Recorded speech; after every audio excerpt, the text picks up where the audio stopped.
Thank you. Energy for a Secure Future is an initiative focused on building a new conversation about the future of energy in Canada and our potential global role in supporting international allies with energy security and sustainable development. Our national network includes Labour, Indigenous, municipal, and industry leaders who share a vision for this role for Canada.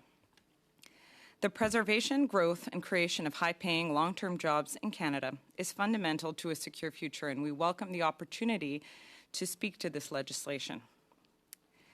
To achieve the goals expressed in the bill, companies must first decide to spend their money in Canada, upgrading facilities, investing in innovation. They will only do this if they can successfully answer the following questions. Will I be able to make back the money I spent and more?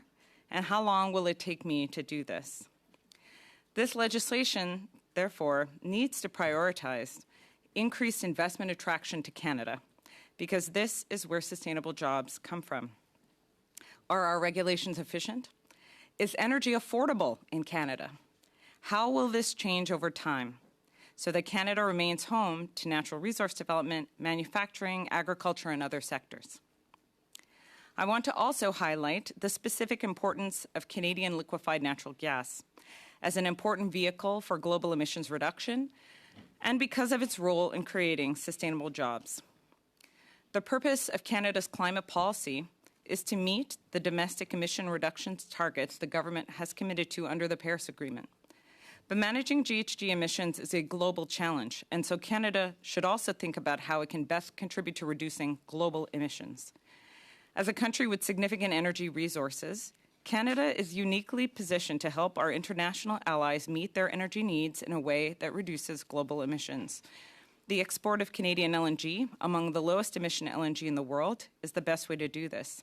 It is also something our friends in Europe and Asia have asked us for. 2022 and 2023 saw the highest consumption of coal in the history of the world. 2024 is on track for another record. This consumption is driven by electricity and heat production demands, particularly in countries trying to raise standards of living for their citizens. According to multiple studies, including those by C.D. Howe, the Canadian Chamber, the National Bank of Canada, the export of LNG from Canada to displace higher-emitting fuels in Asia could reduce global emissions by more than all of Canada's domestic emissions production annually. This remains the most significant contribution Canada can make to reducing global emissions, and yet this global emissions lens is not reflected at all in the legislation.